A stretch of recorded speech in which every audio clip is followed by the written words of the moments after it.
हरे कृष्ण। भगवद गीता अध्याय 2 श्लोक संख्या 14। मात्र स्पर्शस्तु कौन्तेय शीतोष्ण सुख दुःखदः अगम अपाइनो अनित्य स्ताम तितिक्षस्व भारत।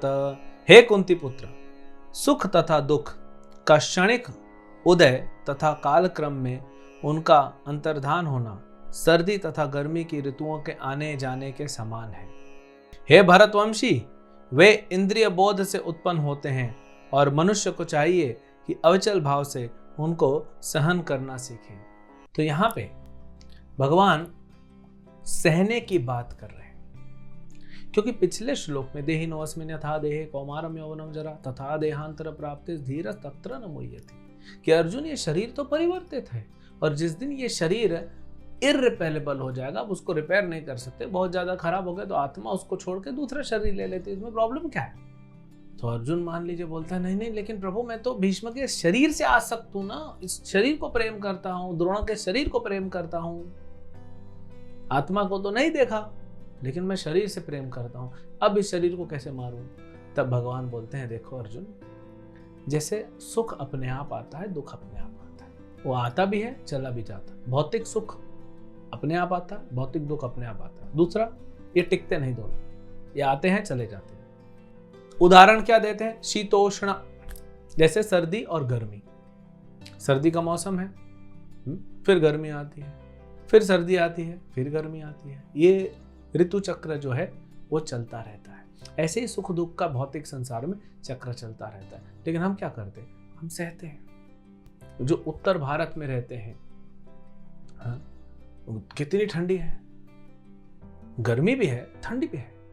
हम तो बंबई में रहते हैं समुद्र किनारे, तो उतनी ज्यादा गर्मी नहीं, उतनी ज्यादा ठंडी नहीं, लेकिन बारिश, तो ये तो सबको सहना पड़ेगा ना ऋतु का। इससे तो बच नहीं सकते आप, इससे तो भाग नहीं सकते। अभी चलो फैसिलिटी बन रही है, गर्मी में एसी लगा दिए और सर्दियों में हीटर लगा दिए, गर्म कपड़े पहन लिए, लेकिन फिर भी सर्दियों में सर्दी और गर्मियों में गर्मी का एहसास तो होगा ही ना। उसके कारण क्या हम अपनी ड्यूटी करना छोड़ दें?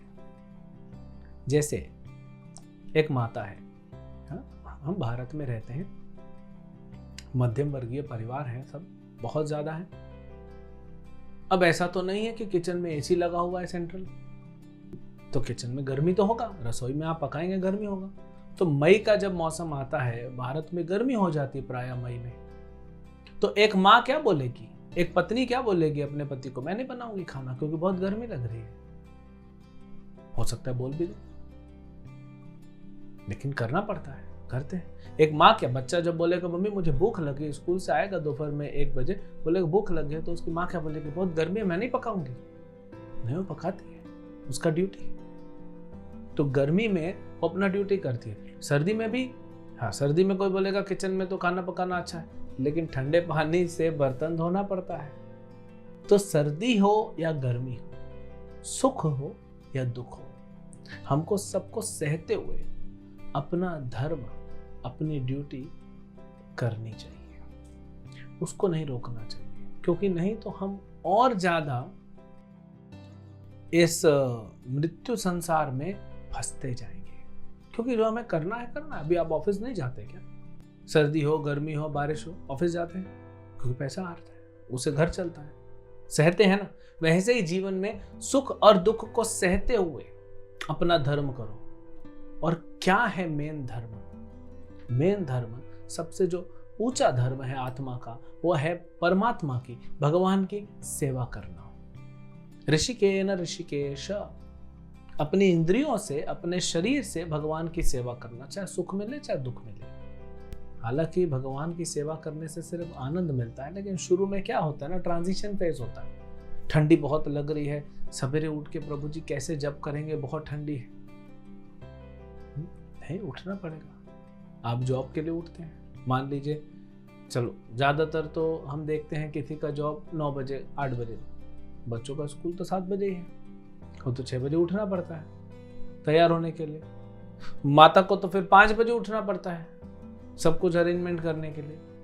तो माँ तो ये नहीं कह सकती ना, मैं भी सो जाती हूँ, बच्चे भी सो जाओ, स्कूल को छोड़ दो, ऐसा तो होगा नहीं। अगर किसी का जॉब तो सवेरे, अभी शिफ्ट में होता है, किसी का जॉब सवेरे 6 बजे चालू हो जाता है, तो सर्दी है तो क्या जॉब पे नहीं जाएंगे? अपनी ड्यूटी कर रहे हैं ना। तो ये भौतिक ड्यूटी है। तो आध्यात्मिक ड्यूटी को हम थोड़ा बहाना बना लेते हैं। और ठंडी बहुत है, आज गर्मी बहुत है, आज बारिश बहुत है, तो भक्ति नहीं करने के हमारे मन बहुत सारे बहाने ढूंढता है। आज पेट में दर्द है, आज सर में दर्द है, आज नींद बहुत ज्यादा आ रही है, आज नींद नहीं आ रही, आज खाना ज्यादा खा लिया, आज बिल्कुल खाना नहीं खाया। मन के तो हजारों लाखों करोड़ों अनगिनत बहाने हैं आपको अपना आध्यात्मिक धर्म भक्ति नहीं करने देने के।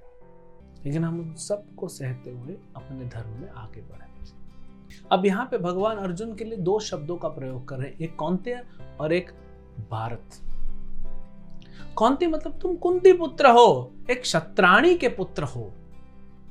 तुम्हारी माता कितना उनका बड़ा नाम है पूरे भारतवर्ष में, और तुम कुंती पुत्र हो के ऐसा बोलते हो कि मैं अपने धर्म से पीछे हट जाऊंगा, है ना। तो जैसे बोलते हैं ना आज भी कि तुम्हारे माँ बाप ने इतना कुछ किया है, लेकिन तुम क्या कर रहे हो, अपने माँ बाप का नाम रोशन करो, खराब मत करो उस नाम को।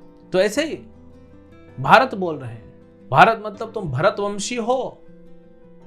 तुमको पता है ना भरतवंशियों की परंपरा, प्राण जाए पर वचन न जाए, चाहे वो रघुकुल हो चाहे भरतवंश हो। इन्होंने अपने धर्म के लिए अपने प्राण दे दिए, और तुम भागना चाहते हो अर्जुन अपना धर्म छोड़ के। और अर्जुन के लिए युद्ध करना भौतिक और आध्यात्मिक दोनों धर्म है। देखिए 2 प्रकार के धर्म होते हैं। एक भौतिक जो शरीर से किया जाता है, मतलब पढ़ाई करना, स्कूल जाना, खाना खाना, जॉब करना, ये सब शरीर से होता है, इसको भौतिक धर्म कहते हैं, ये तो करना है। और जो आत्मा के द्वारा होता है, वो भी शरीर को प्रयोग में करके, लेकिन वो आत्मा के द्वारा प्रेरित होता है, वह आध्यात्मिक धर्म कहलाता है। और उसमें सबसे इंपॉर्टेंट है कृष्ण की सेवा करना। ऋषिकेन ऋषिकेश सेवनम भक्ति रुच्यते, इसको भक्ति कहते हैं। तो अर्जुन के लिए युद्ध करना आध्यात्मिक और भौतिक दोनों हो गया, क्योंकि वो क्षत्रिय है तो उसको तो युद्ध करना ही है, तो भौतिक धर्म में युद्ध करना। और कृष्ण स्वयं कह रहे हैं, इसीलिए युद्ध करना अर्जुन के लिए अब भक्ति बन गया। आगे बताएंगे कि अर्जुन, क्योंकि तुम्हें मैं कह रहा हूं युद्ध करने के लिए, वह भक्ति है, और भक्ति करने से पीछे नहीं हटना चाहिए। भक्ति करने से किसी का नुकसान नहीं होगा। तुम भीष्म का युद्ध करोगे, द्रोणा का युद्ध करोगे, मेरे सामने इनका मृत्यु होगा, ये सबका मृत्यु मेरे सामने होगा, ये सबका उद्धार हो जाएगा, सबका उद्धार हो जाएगा आत्मा का। और क्योंकि तुम भी भक्ति कर रहे हो तो तुम्हारा भी उद्धार होगा। तो इस युद्ध में किसी का नुकसान नहीं, ये धर्म युद्ध है, इसमें सबका फायदा होगा। और जहां भगवान स्वयं साक्षात खड़े हैं तो किसी का नुकसान होने का तो सवाल ही नहीं पैदा होता। तो इसीलिए अपने आध्यात्मिक धर्म को, भौतिक धर्म तो फिर भी कर लेते हैं, अपने आध्यात्मिक धर्म को नहीं छोड़ना चाहिए, भक्ति करनी चाहिए, उसमें कोई बहाना नहीं होना चाहिए। मन हजारों बहाना देगा, मन को साइड में रखिए और कृष्ण जो कह रहे हैं उस उपदेश का पालन करते हुए आगे बढ़िए। हरे कृष्ण।